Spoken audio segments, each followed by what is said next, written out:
She lay in the heart of a snow-covered forest, blood seeping through her clothes. Her frail hands clutched tightly around her stomach, as if holding on to the last flicker of life. No one knew who she was. No one stopped. Until a man dismounted his horse, knelt down, pressed his ear to her chest, and whispered, "I'm not leaving you here. She's still alive?" The man's voice was hoarse, reverberating through the dense forest like a growl from winter itself. Another figure stepped closer, peered down at the bruised body curled beneath the tree, blood staining the snow beneath her. Snow fell without sound, but each flake on bare skin felt like a slap. Sharp, cold, drowning out the last of her resistance. Elena Ward, 22. Once dreamed of being a small-town schoolteacher nestled in the mountains, now reduced to a broken shell lying in the snow. Her eyes could no longer open. Her trembling hands tried to cradle her belly, where the pain pulsed like a spring ready to burst. Snow filled her collar, melted into icy water that ran down her spine. A pair of black boots stopped near her head. The man smirked, a slightly bent iron rod in his hand. Blood still clung to the metal. "This is mercy," he muttered. "She betrayed us, and we let her live." Another man tossed a red coat over her, not for warmth, but to cover what they had done, to cover the mess, to cover what remained of their conscience. Then came footsteps, growing fainter, until they dissolved into the wind that sliced through the woods. No one looked back. The snow kept falling. No one knew who the girl was. No one knew that she had lived in a little mountain town, where everyone believed they knew everything about everyone. No one knew that the name Elena Ward, gentle, soft-spoken, now belonged to the trembling figure discarded in the wild. She didn't die, but her life clung to scraps of fading memories. Her mother's lullaby, her father's hesitant eyes when he couldn't stand up for her against Judith, and the old blackboard where she once taught kids their first letters. They used to call her Miss Light. Now, only darkness remained. Miles away in the woods, the sound of hooves echoed over the frozen ground. A grey stallion raised its head, sniffing the air. Its rider, a tall man in his 40s, wearing a moss-colored wool coat, halted before a broken tree limb lying across the trail. He didn't look lost, yet he had no destination. Lucien Grayson, 38, once a magnate of construction, had built an empire across New England. A man the press once dubbed the millionaire who never spoke. That face, once on finance magazine covers, was now unreadable, closed off. Lucien wasn't out hunting. He was running from a sound that haunted him every night. The laugh of a child who would never return. His horse stopped. Something didn't sit right. A mound of snow. No, a person. A woman in red, brown hair, barely breathing. He didn't ask, didn't say, "Are you all right?" Didn't call for help. He simply jumped down, knelt, and pressed his ear to her chest. Breathing, faint. But there. Elena opened her eyes just a little, and through the wind she heard a sentence, not a question, a promise. "I won't leave you behind." The fireplace in the wooden cabin fought to stay lit. The wood was damp, old, reluctant to burn. Thin coils of smoke stung the tired eyes of Maggie Dawson, the elderly housekeeper who had lived with Lucien for nearly a decade. Hunched over, she coaxed the fire with the last scraps of dry wood from the basket, muttering familiar words under her breath, like charms for comfort. It had been 7 years since a stranger last crossed this threshold, and now, lying curled on the settee near the fire, a young woman, drenched in dried blood and melted snow, lay silent as a ghost, lost in the wrong world. "Where did you find her?" Maggie asked quietly, her voice unusually gentle, but edged with the caution of someone who had seen too much. "In the woods," Lucien replied, his tone low. He sat unmoving, hands resting on his knees, eyes fixed on the girl's still form. Maggie exhaled and pulled a thicker blanket over the girl. When her hand touched Elena's forehead, she flinched, cold as stone. "She's skin and bones," Maggie whispered, pity softening her voice. She took off her gloves, dipped a clean cloth into warm water, and began wiping the girl's face. Her movements were slow, careful, as if afraid a single wrong touch might worsen the bruises and cuts beneath the dirt and dried blood. Old wounds emerged, not fresh, repeated. Elena flinched as the cloth grazed her cheek, a reflex like her body no longer knew how to believe in kindness. Lucien watched in silence.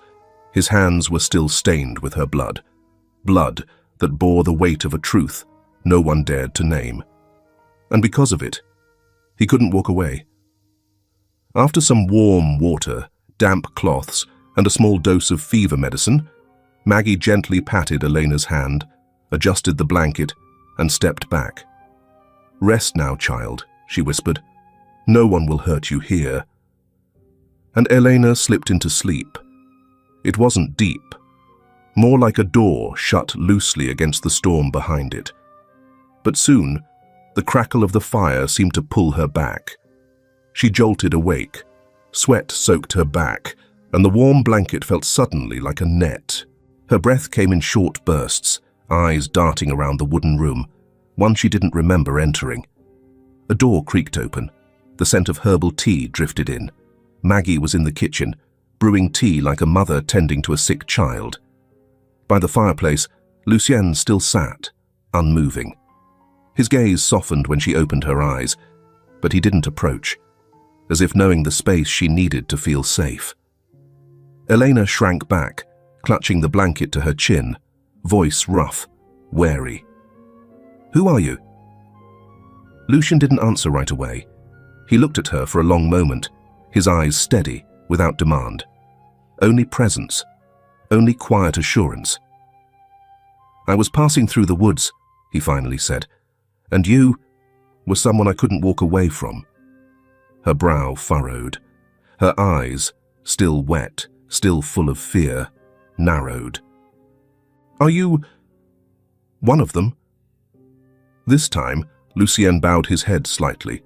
His voice was low, calm, and didn't try to prove anything. It simply carried the weight of a man who had already lost too much. "I once let someone I loved slip away, and it burns me every day. If I ever get a second chance, I won't let anyone else be left behind." Elena didn't reply, but somewhere in the tight coil of fear within her chest, something loosened. Just a little. Enough for her to breathe. Enough to release the blanket. Her hands trembled, but for the first time, she pushed herself up, sitting upright, as if her body, before her mind, had begun to believe. Maybe this time, she wouldn't be hurt. After 2 days of rest, Elena was finally able to step out of her room on her own. Her eyes still held a trace of sadness, but her complexion had improved. She sat by the window, hands wrapped around a warm cup of ginger tea that Maggie had just made. The gentle, spicy aroma lingered in her throat, chasing away the lingering chill of that forest night.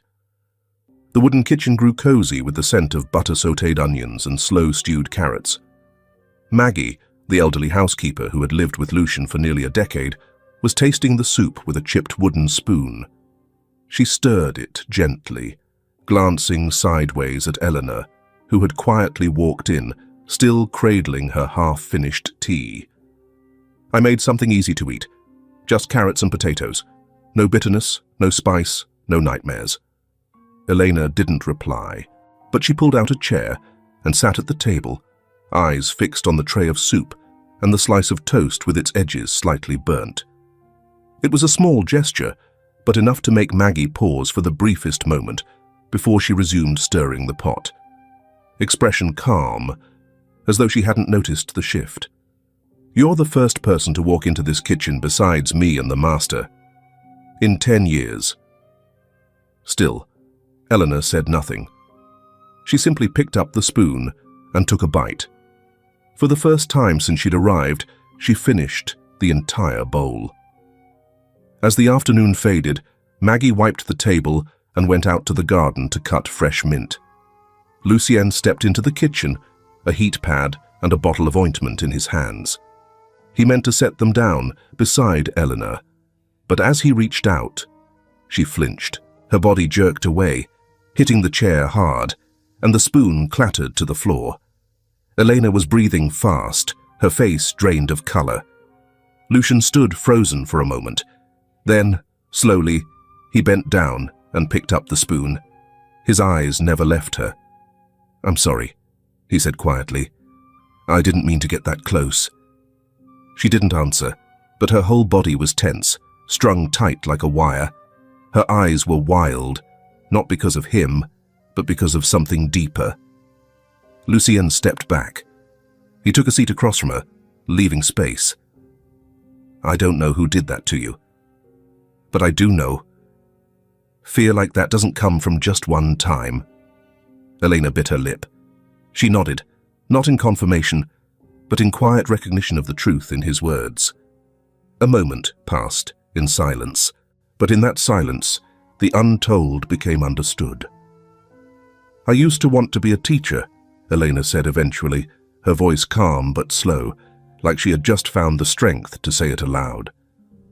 Lucien was about to lift his cup of tea but paused. He didn't move closer. He just leaned against the wooden beam, voice steady, like he was sharing an old story. "My daughter used to say that too. She'd teach her teddy bears the alphabet, A, B, C, but she gave up at D, said she hated it, because D stood for divorce." Elena tilted her head, surprised. "Her mother left when she was too young to understand," Lucien went on, unflinching.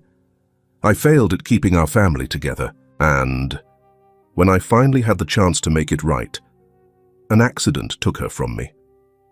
He gave a quiet smile, not joyful, but a bitter curl of the lips. "That was the last time I ever heard her say any letter of the alphabet." Elena didn't speak right away, but her gaze softened. She leaned just a little closer, not much, but enough to show her guard was lowering. Her voice was barely above a whisper, as if afraid to hear it herself. "I hate the letter D too. D is for damage, for don't happen." Lucien looked up at her, saying nothing. But in that silence, something was acknowledged. That night, in the quiet of her small room, Eleanor sat by the window with the ointment Lucien had left behind. She opened it, breathed in the scent of mint. No more doubt, no more defenses. She applied it to the bruise, with her own hands, not because no one else would help, but because for the first time she believed she was worth the care, even if it came from herself. Late afternoon, the kitchen smelled faintly of scorched shallots and melting butter. Maggie was stacking the freshly washed dishes. Elena helped dry them, a silent routine they had never discussed, but which had settled into habit. Elena's hands were thin and still weak, but her movements were steady, patient. "That little girl, Lily, used to stop by on Tuesdays for savory scones," Maggie said without thinking. "Didn't see her last week. Maybe the snow kept her in." Eleanor paused slightly but didn't ask. She knew the name. Not sure from where, but it carried a trail of hazy memories behind it. Maggie placed the last spoon in the tray, draped a cloth over it, then sat at the writing desk. It was an old habit. Once a week, she wrote a letter by hand to Maribel Ruiz, the bakery owner down in town, an old friend, a woman who had once been a safe harbor for many lost souls. She picked up the pen and began. "Maribel, the snow this week wasn't as thick as we thought, but thick enough that anyone not ready to face the world stayed indoors." She paused, glanced at Elena hanging tea towels out on the porch. "There's someone new in my house. Not a guest. Not someone I know. A young woman. Her name is Elena. She was beaten. Left in the woods. The boy brought her home like someone picks up a crumpled paper blown in by the wind. I didn't ask too much, but I can tell her wounds aren't just on the outside. They're the kind we women, you and I, have both carried, at least once in our lives. She folded the letter. No sigh, no lingering sorrow, just placed the envelope on the table beside a bundle of dry biscuits she had wrapped herself. That evening, Eleanor sat in the small living room, a book on her lap. Her fingers traced the frayed spine. The firelight cast a soft glow on her face, revealing the sun-worn skin and a thin scar along her left wrist. The same scar Lucienne had noticed 2 days ago, but hadn't mentioned yet. Lucienne walked in. He seemed about to say something, then stopped. Instead, he looked at her, then spoke quietly. I've seen a scar like that before. On my little girl's wrist. She fell once, learning to ride her bike. Eleanor froze. She didn't pull her hand away, but her eyes lingered in the space between them before turning to meet his. There was no pity in his look, no probing, only patience, just enough for her to breathe. Lucienne continued, gently. If you're ready, would you tell me about it? About that scar? Elena looked down. Her hand trembled slightly. She touched her wrist, not to hide it, but as if weighing whether she could open the door to what lay behind it. The first time, it was because I didn't smile the right way. Her voice was low, like she was telling someone else's story. She said I smiled wrong. I had to relearn everything. How to look, how to speak, how to enter a room, even how to sit like a grateful girl. If I didn't do it right, she had ways of making sure I'd remember. She looked at her hands. Her fingers curled unconsciously. She called it training, but all I knew was fear. Lucian sat still, his hand clenched on his knee. They called her Judith, a kind woman, they said, took in lost girls. Even my father believed her. He signed the papers, thought I'd be safe. She paused, a quiet breath escaping. No one ever thinks a place with that many praises could be hell. Lucienne nodded silently. Inside his chest, something stirred, not gently. Eleanor went on, her voice now caught in a current too strong to stop. Every time I resisted, they sent me to the basement. No light. Just one dim bulb and the echo of laughter from the men she called investors. The obedient ones got nice food, pretty clothes. The rest lost their names. I was once called by a number. Lucian still didn't speak. There was nothing to say that wouldn't feel small. But his eyes said enough. He believed her. He was on her side. After a while, Lucienne spoke again, his voice still low, but now with something more, resolve. Elena, if you can tell me this, you can tell a courtroom. Have you ever thought about bringing this into the light? Eleanor was silent. Her hand tightened around the now cold teacup. She didn't look at him, just gave a soft shake of her head. I don't know if I'm strong enough. I'm still scared. What if they don't believe me? Lucienne didn't rush.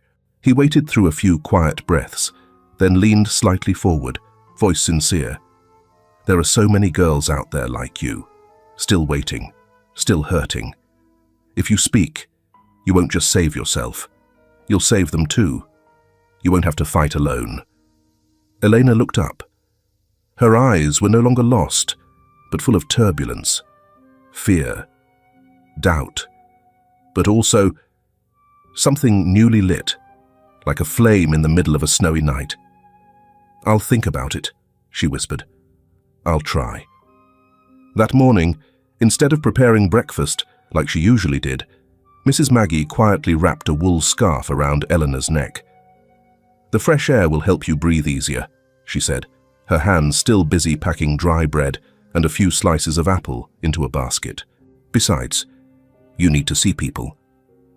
And so they left the wooden cabin nestled in the forest, heading down into town on the first cold morning since the snow had stopped falling. Maggie adjusted Elena's scarf, gently straightened her collar. They stood outside Maribel's bakery. Maggie's voice was soft. "Go on. She's kind. She's been hoping to meet you." Elena hesitated. It was the first time she'd left the estate to come into town. Her eyes flickered with doubt, like every door might be hiding a trap. But Maggie didn't push. She simply stood beside her, waiting for Elena to take that step on her own. At last, Elena reached out and gently pushed open the wooden door. The bell above the entrance chimed. She stepped inside, slight, quiet, wrapped in that familiar scarf. Her eyes swept the room as if searching for something unnamed. Maribel, placing a tray of pastries on the shelf, said nothing. She just took a still warm almond tart, wrapped it neatly in parchment paper. "For you," she said, her voice low but steady. Elena took it, uncertain. "I don't. It's okay. I know about you," Maribel cut in, her voice lowering, her eyes resting on the scarf around Elena's neck. "I know, because I saw it too, years ago. I stayed quiet back then, pretended not to notice. I knew you were with Maggie. The moment she wrote me, I had a feeling. I kept silent for so long. That was the biggest mistake of my life." Elena lowered her gaze. Her face showed a flicker of surprise, as if something Maribel said had stirred a part of her she'd spent years burying. But there was fear, too, in her eyes. A fear that if she spoke, it would all collapse.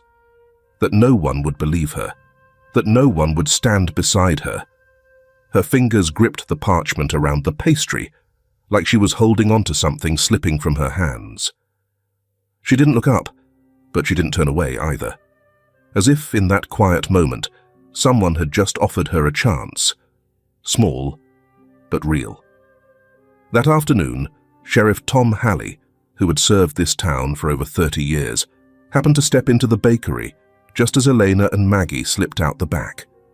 The door was still gently swinging, a trace of cold wind brushing past the hem of Elena's skirt.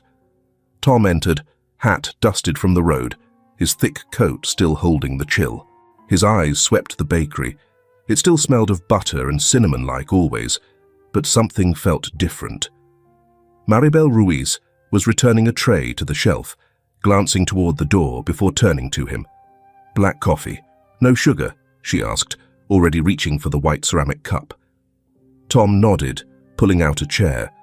Before he could speak, Maribel's voice came, gentle, as if the words had been waiting a long time. "I saw her again. Elena, I think she might be the one who can help you reopen that case." Tom looked up. His gaze sharpened. Maribel poured the coffee, her tone steady, like telling a story that didn't belong to her, yet had never left her mind. She hasn't said much, but I saw it in her eyes. What I've seen in so many girls who passed through my life unnoticed. There's something there that won't let me stay silent any longer.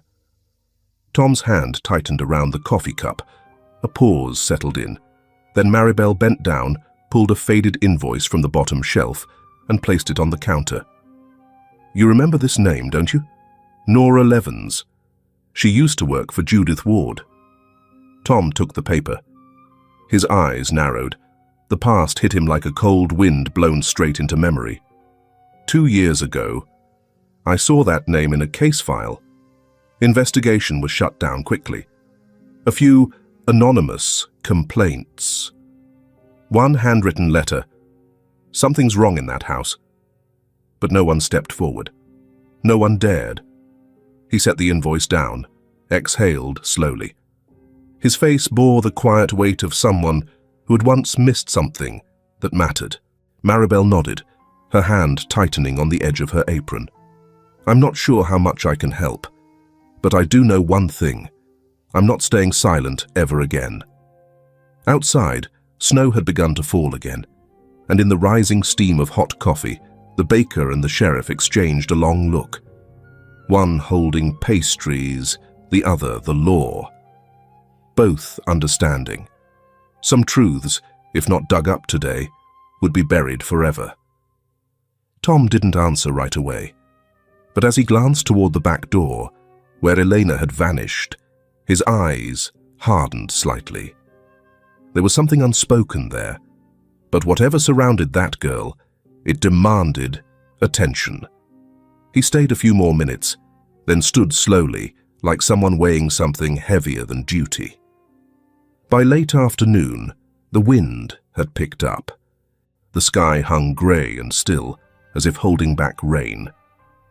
In a small cafe on the corner, 3 women in fur coats, who met weekly for their elegant tea, sat clustered by the window. They weren't close friends, but they shared a favorite hobby, knowing other people's business before those people did.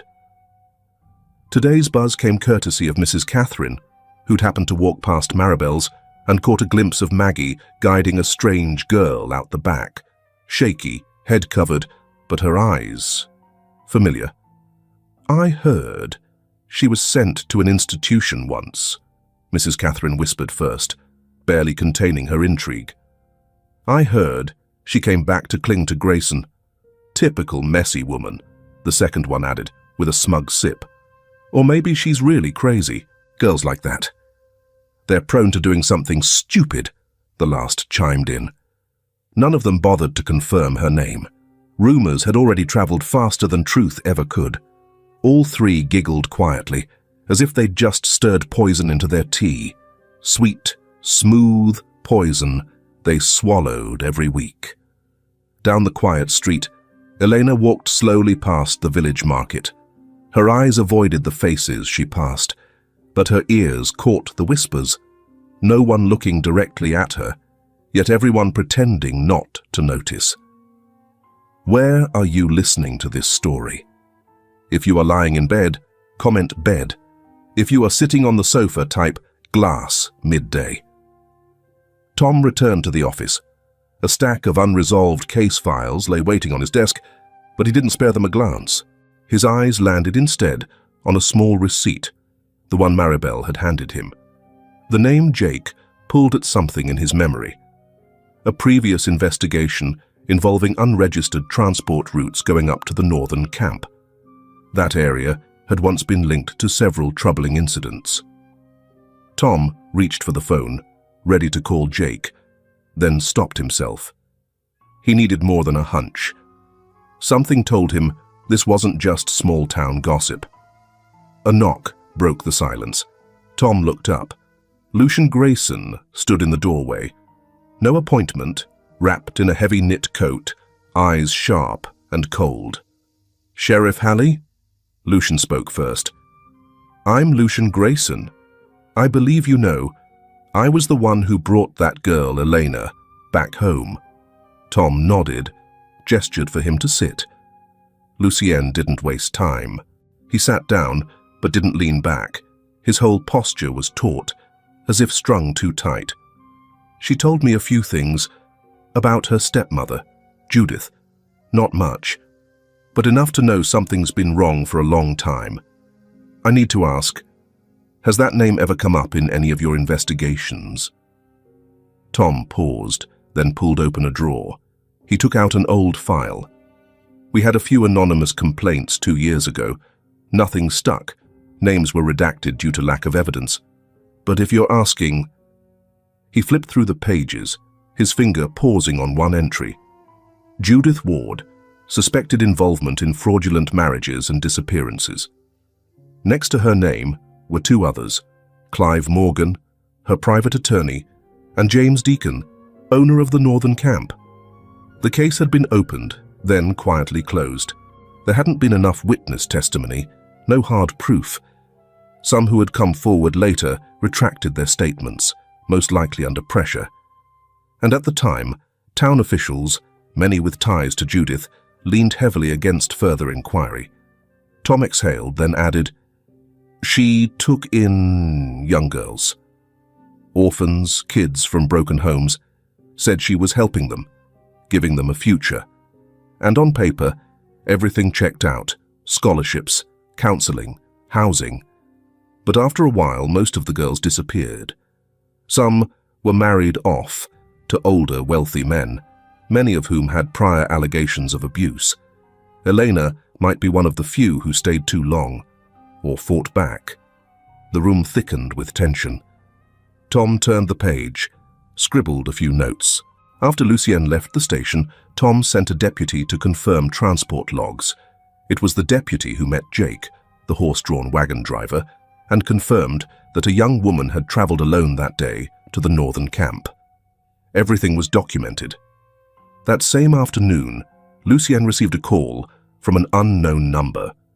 A woman's voice, trembling but steady, came through. "Lucienne?" "It's me, Lucia." Lucienne froze. The name pulled him back to childhood, a faint, blurry memory of a distant cousin who once lived with his family for a few years, before vanishing without a word. "I heard about the girl you saved, Eleanor. Is she one of Judith's foster girls?"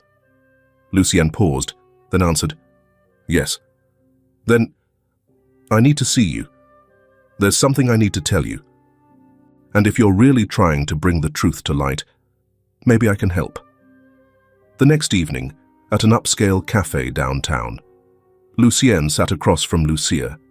She was still beautiful in a quiet, weathered way, but something behind her eyes had broken a long time ago. "I lived there," she began, without hesitation. "Judith took me in for 3 years while my parents worked in Europe. She never hit me, but she used something else: guilt." Lucian cradled his coffee cup, but didn't drink. He watched every small movement of his cousin. "She made me report everything: letters, diaries, even dreams. Anyone who resisted was labeled ungrateful, broken. I was thrown out one night in the rain because I refused to bring a classmate to meet her." Lucienne noticed the faint scar behind Lucia's ear, something he'd seen before, but never questioned. Now, he didn't need to. "Why now?" he asked gently. Lucia met his gaze, unwavering. "Because I heard Eleanor's story, and I realized if I stay silent any longer, I'm no better than the ones who stood by. And because I believe you won't turn away from the truth." Lucian nodded, his chest tightening. Another piece of the puzzle had fallen into place, another person ready to stand on the side of justice, even if it meant digging through her own pain. Hours before the city's annual charity gala, Sheriff Tom sent word: Judith Ward would be attending. The event, a glittering facade of philanthropy, was infamous for the deals whispered behind champagne glasses. Lucienne hadn't planned on going, but the file lay open in front of him, filled with names of those who'd taken brides from Judith.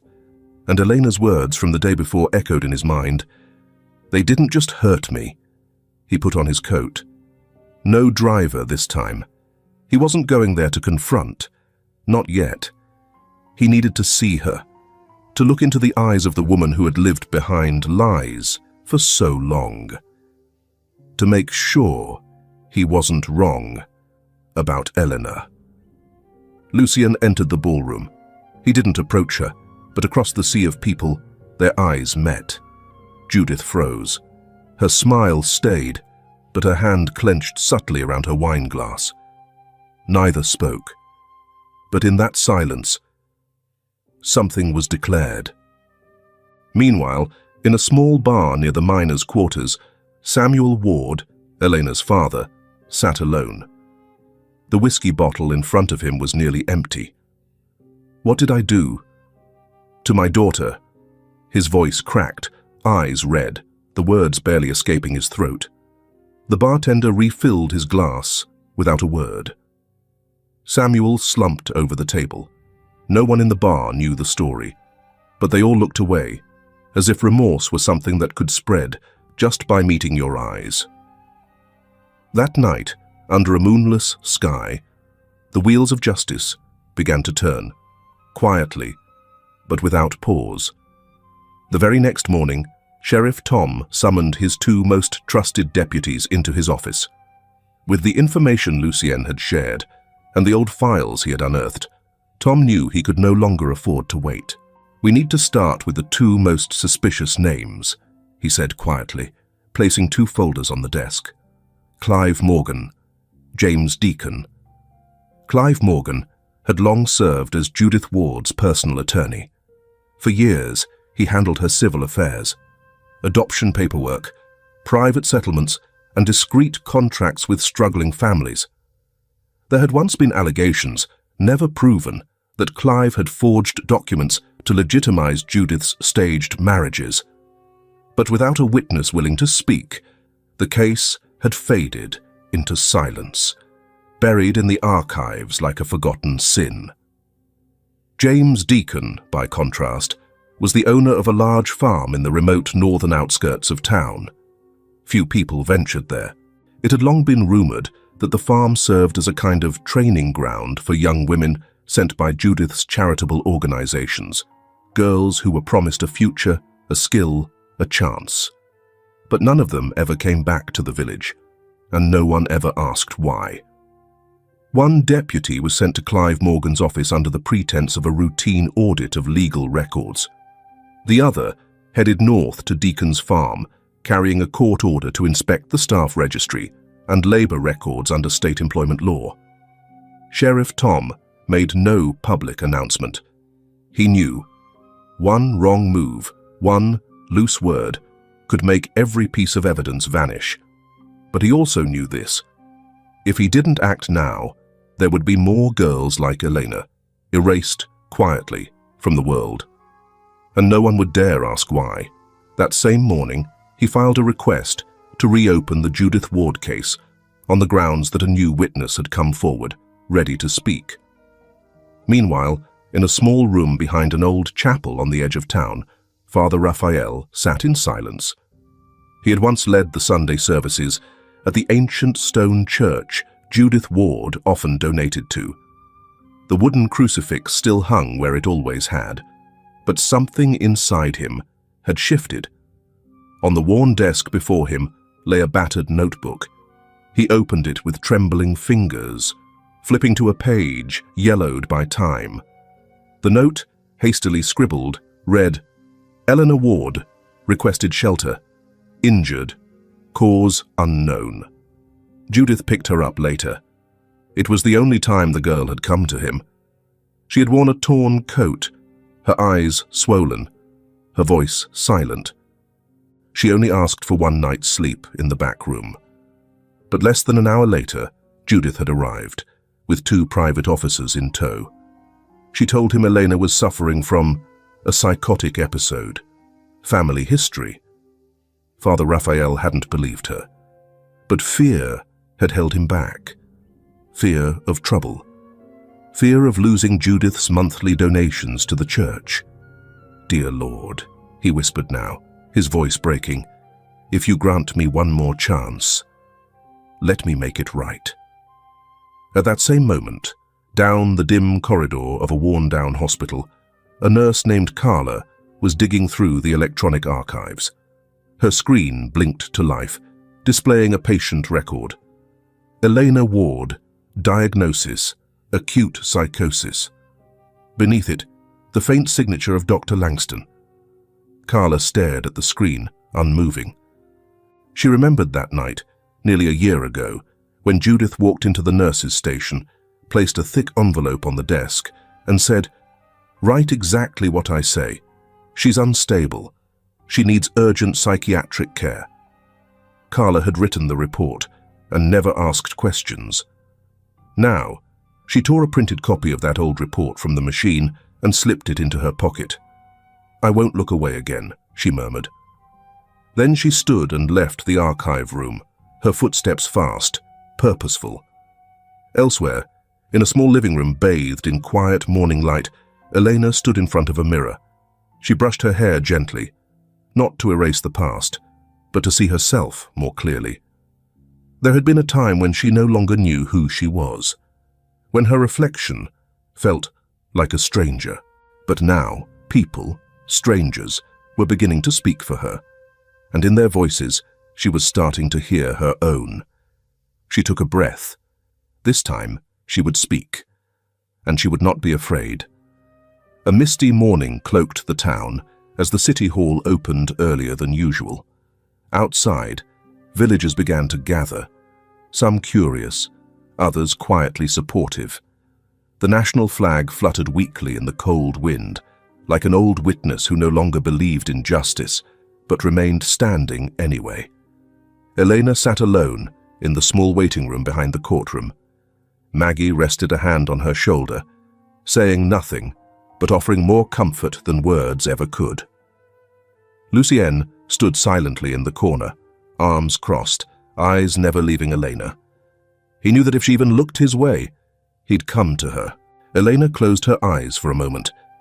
She had never imagined this day would come, the day she'd have to recount every lash, every step in that dark hallway. But this trial wasn't just for her. It was for all the girls who no longer had the strength to stand. Footsteps echoed. The door creaked open. The trial of Judith Ward will now commence. Eleanor stepped up to the witness stand. The room was so silent, she could hear the pounding of her own heart.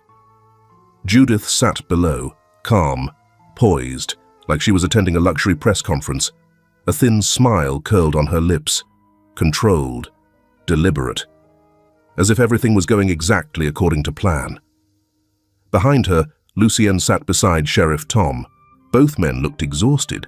They had spent the past week knocking on doors, one by one, trying to convince people to come forward. The first to agree was Maribel Ruiz. One late evening, she slipped a folded letter into Sheriff Tom's hand. At the bottom, a single line. "I was silent once. I won't be silent again." Then came Lucia, Lucien's cousin. She refused twice before finally nodding. Lucien never pushed.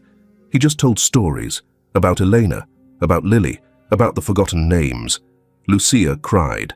Then she said yes. Father Raphael came to Tom's house just before midnight. His hands trembled as he held out a torn page from the parish registry. Elena Ward, seeking refuge. He had turned her away once. Now he wanted to be the one to open the door again. Carla, the hospital nurse, walked in quietly, holding a file of erased medical records. "I signed something I didn't believe in," she said. "Today, I want to take that signature back." One by one, they took the stand. Lucia, Maribel, Father Raphael, Carla, each like a shard of truth dug up from the grave. And then came Eleanor.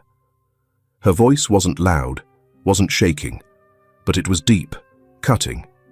She spoke of the basement, the cords, the girls whose names she never knew. Each word she spoke was like a blade slicing through the veil of morality Judith had worn for years. Then, a quiet moment. A small figure dashed up from the back rows, Lily, the girl Elena had once taught to read. She handed a folded letter to Judge Carter with both hands. "Miss Elena taught me ABC," it read. "But my favorite is E. E is for Elena. E is for I exist. I know she's a good person. I love her. She said if we see someone hurting, we should speak up. I see her hurting. So I speak." Judge Carter, once rumored to be biased, fell silent. His voice lowered as he read the letter. His face was unreadable, but his eyes seemed to search for something beyond crime, something closer to conscience. And just when it felt like truth might finally prevail, Judith Ward's defense attorney rose to his feet. Seasoned, sharp, unshaken. "Your Honor," he began, voice smooth as steel, "we are here judging a woman's life based on emotion, no recordings, no photos, no direct witnesses to the alleged acts. Every testimony is a memory, stretched over years. And my client, Mrs. Judith Ward, is a woman of prestige, a figure who has aided hundreds of women across the state. Her honor should not be traded for tears. The room sank into silence. The witnesses lowered their heads. Some gripped each other's hands. Judith smiled, thin as a razor, timed like every press briefing she'd ever held. She sat tall, hands neatly folded, eyes locked on the judge. In that moment, she reclaimed control, as if everything before had been nothing more than theater. Sheriff Tom wiped his brow. Sweat seeped through the rim of his hat. Lucien clenched his fists, his eyes fixed ahead. Every witness had spoken. But there was no physical evidence, no signed confession, no clear images, no video or audio recordings that could outweigh doubt. And Judith knew that. She said nothing. But her eyes spoke clearly. Once again, "You can't touch me." And she was winning. The courtroom door swung open. Every head turned. A woman stepped inside, thin, with her hair neatly tied at the nape of her neck, wearing a worn beige coat. In her arms, she held a folder and a small USB drive. Her face was pale, drained of color by fear, but her voice, though slightly trembling, carried a quiet strength. "I have evidence." The room fell silent, as if holding its breath. From the attorney's bench, her name was spoken aloud. Nora Levens. Time seemed to pause. Nora Levens, the former personal assistant to Judith.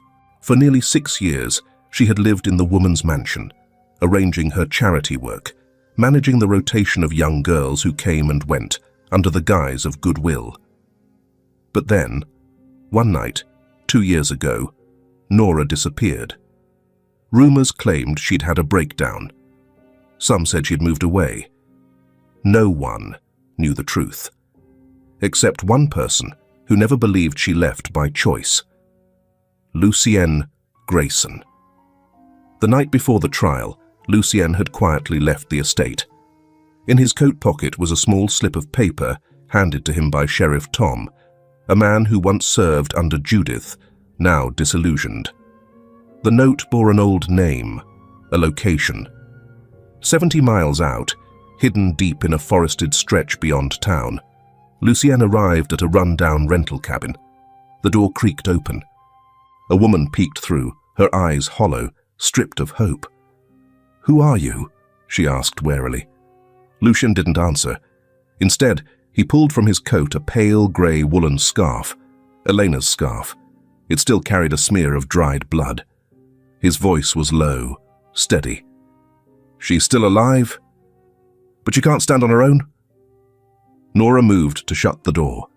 He caught the handle, not to force, not to threaten, just to hold. His gaze met hers, direct, unflinching. "How long has it been since you slept through the night?" Such a simple question. But it broke her. Inside the damp, time-worn cabin, with the ticking of a broken clock echoing like a heartbeat out of sync, she told her story. Judith had fired her without warning after Nora refused to sign a falsified report, a psychiatric diagnosis labeling one of the girls as delusional. Carla, the house nurse, had also been pressured to sign.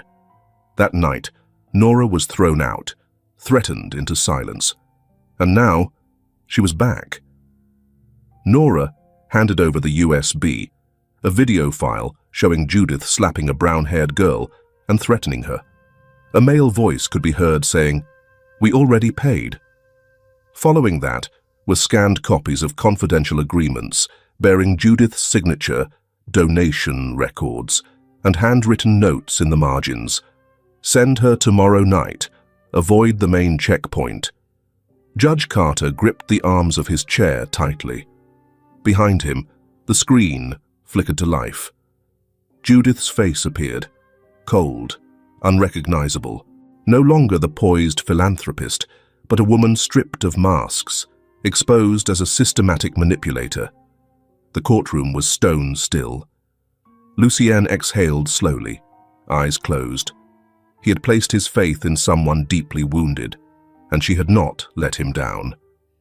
Judith said nothing, but this time her silence was not a weapon.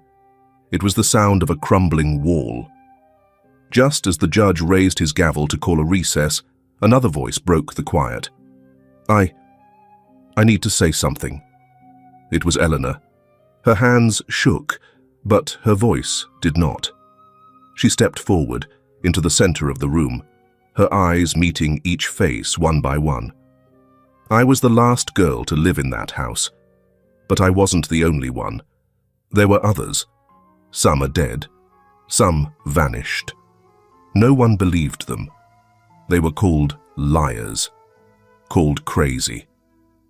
But no one ever asked, why would a girl with a future suddenly disappear without a trace?" She paused, turning toward Judith, now visibly pale, fingers trembling, but still clinging to the facade of control. "I don't want anyone to have to stand here after me. I speak because they no longer can. I stand for those who once stood in silence, just like I did." The judge said nothing. No one needed to. The tide had turned. Outside, the cold wind that had haunted this trial for days no longer felt so bitter. And for the first time in years, justice wasn't traded for reputation. A light snow had dusted the courthouse steps that morning, and sunlight broke gently through the mist like a quiet blessing from the sky. The flag stirred faintly in the wind. The courtroom doors opened, and everyone rose. In that instant, all eyes turned toward the judge. No more murmurs, no more whispers, only the thudding of hearts, heavy and waiting. Judge Carter held the verdict in both hands. He looked toward the witness stand, where Elena sat, her eyes still red from her final testimony. He looked at Nora, head bowed, eyes filled with shame, yet courage flickered in her stillness.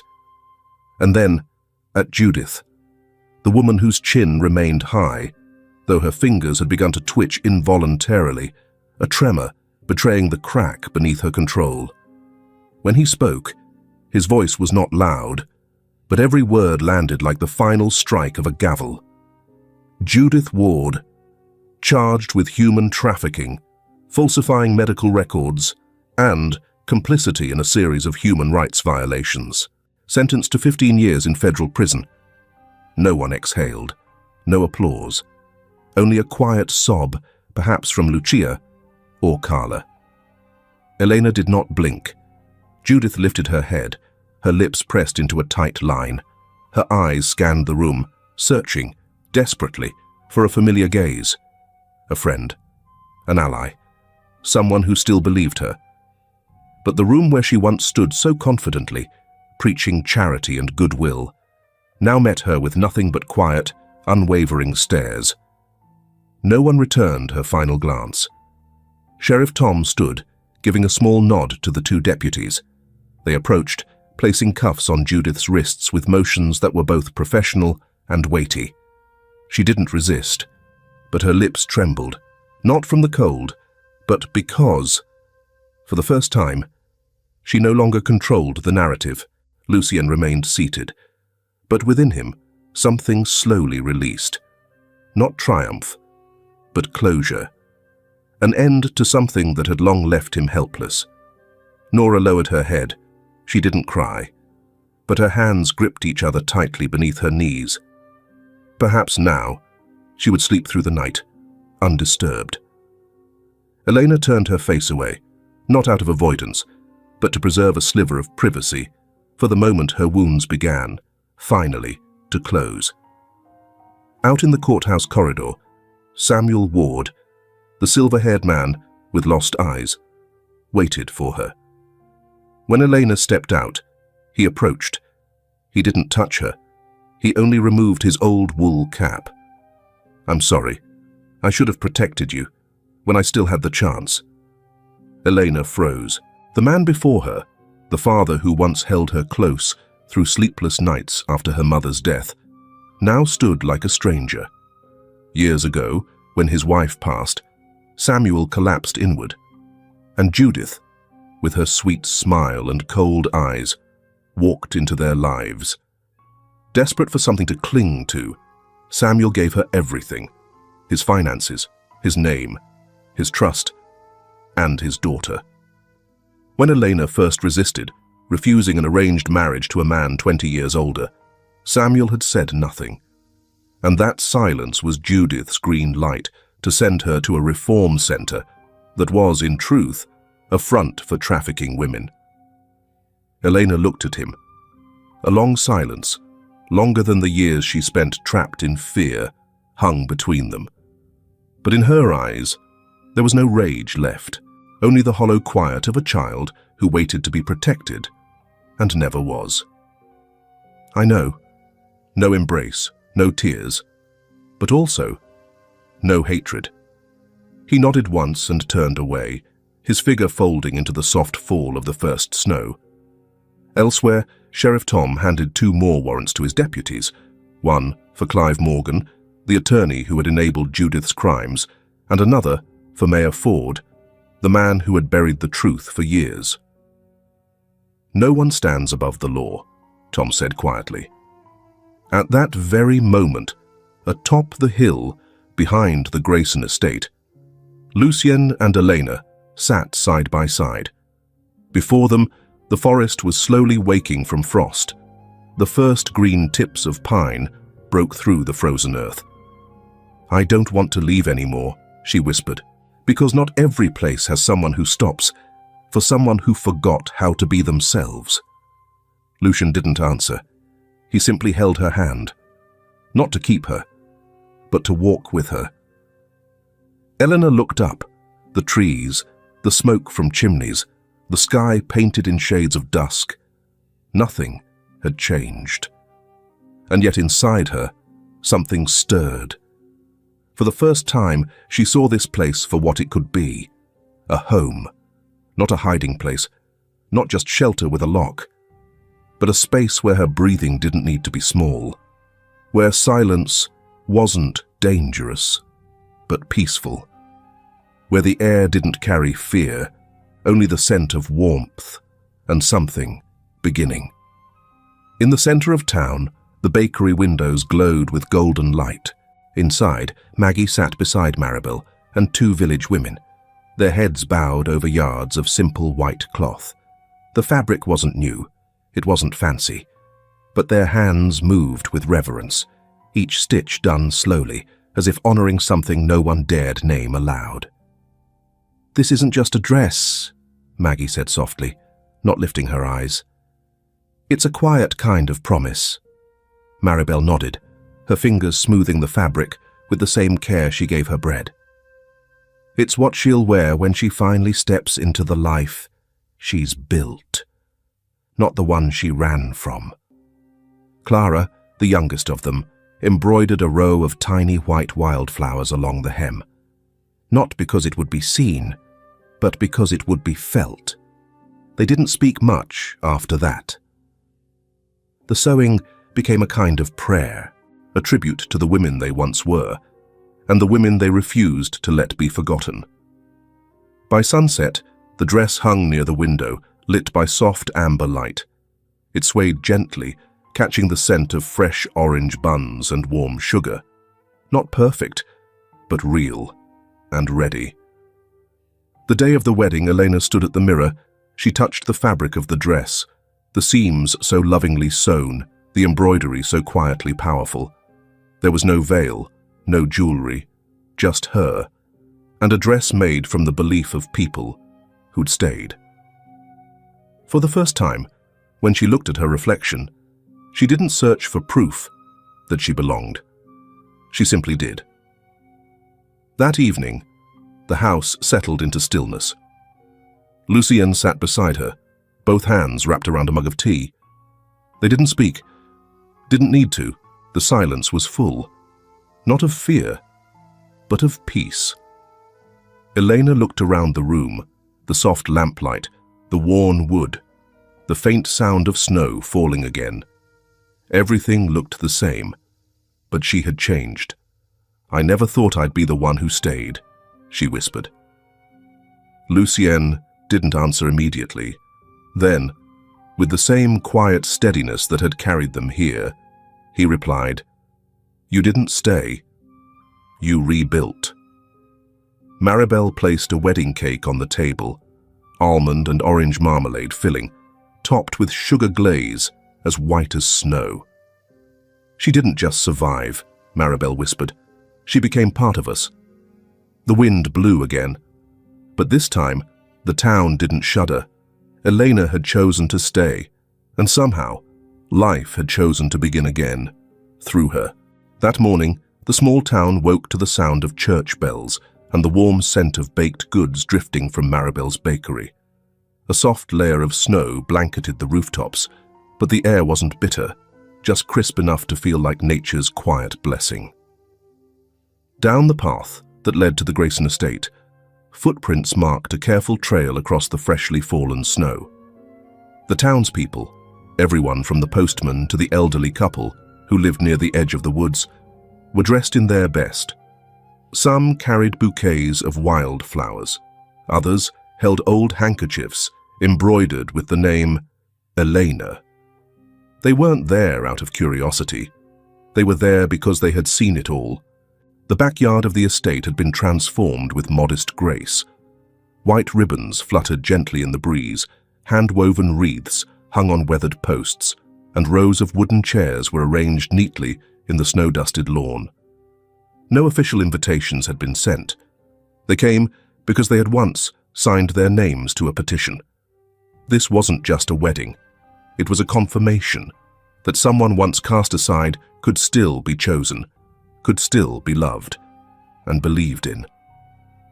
Sheriff Tom, dressed in an old suit carefully ironed for the occasion, stood before a simple wooden podium, officiating. He cleared his throat, gripping a small weathered notebook with both hands.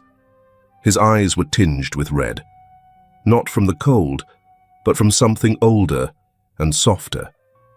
Lucienne stood beside him, wearing a deep grey suit that fit just a bit too perfectly, like he hadn't planned to keep it long. His posture was strong, but his gaze shimmered faintly. This wasn't his first time standing at an altar, but it was the first time he meant forever.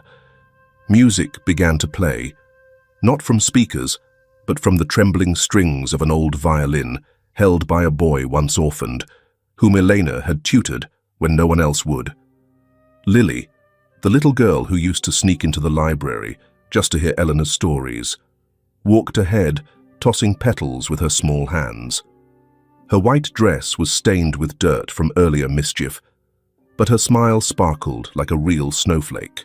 She took her seat in the front row afterward, beaming with pride, as though she herself had orchestrated the entire event. Then came Eleanor. She appeared at the edge of the clearing, her arm linked not with her father, but with Maggie, the first person who had believed she was worth saving. Her gown was simple, white, perfectly fitted, stitched with the hands of those who had chosen to believe in her when she couldn't. She walked slowly, deliberately, and she smiled, a full, steady smile, no longer hesitant, no longer afraid. The scars along her arms were visible, not hidden, kept as they were, like chapters in a story worth remembering. When she stood before Lucian, he looked into her eyes and said quietly, "I didn't save you. You saved yourself. I was just lucky enough to be there for it." Elena squeezed his hand. She didn't answer. She didn't have to. Her silence was the gentlest kind of yes. The ceremony unfolded with no fanfare, no choir, no trumpets. But every glance, every hand held, carried a weight words could never hold. Sheriff Tom said a few short words, mostly blessings. No one here needed promises of forever. What mattered was the trust placed, quietly, firmly, in each other, here and now. That evening, after the guests had gone, Eleanor sat at a small wooden desk by the window, a worn fountain pen in hand. Beside her stood a handcrafted wooden mailbox, a gift from Maggie, where Eleanor would begin placing letters, written for the ones who had never been heard. She wrote, "To the girls who once stayed silent like I did, I don't know your names, but I know what it feels like to be made invisible, Speak up, not for revenge, but to reclaim the voice that was taken from you. I used mine. You can use yours. Lucien appeared quietly, placing a steaming cup of tea in front of her. He didn't say anything. He didn't have to. They sat side by side, watching the woods blanketed in snow. But this time, the snow didn't feel like silence or sorrow. It felt like a soft beginning. On the window pane, the warmth from the tea and from the one sitting across her slowly melted the thin frost. A breeze passed, carrying with it the faint scent of Maribel's orange cake. She baked it every day. But today, it smelled sweeter somehow. And in their hearts, neither of them felt cold anymore. Eleanor leaned her head gently onto Lucien's shoulder. Her eyes closed, not out of weariness, but because for the first time, she allowed herself to feel at peace. Below the window, Lily was building a new snowman. She looked up, spotted them, and waved with a wide grin. Elena smiled back. It was still winter, but it wasn't cold anymore. A wedding, a beginning, a story rewritten, not with magic, but with love, trust, and truth. The story ends here, but what lingers isn't the dress or the rings. It's the courage it takes to walk into the light after years of living in shadow. Eleanor didn't win because of a miracle. She found her way back because someone believed that even the broken could rise again and live kindly. We never truly know what the woman beside us carries in her silence. Maybe she's fought to survive behind closed doors. Maybe she, too, was once an Eleanor, dismissed, diminished, almost disappeared. And if you are a woman reading this, I hope today you had a warm meal, wore something that felt like you, and was seen, truly seen, by someone without judgment. And if not, remember, someone out there still believes you are worthy. Thank you for staying until the very end. If you're hearing this at night, let this be your gentle reminder. Turn on a soft song, just low enough, for your heart to slow down and breathe again.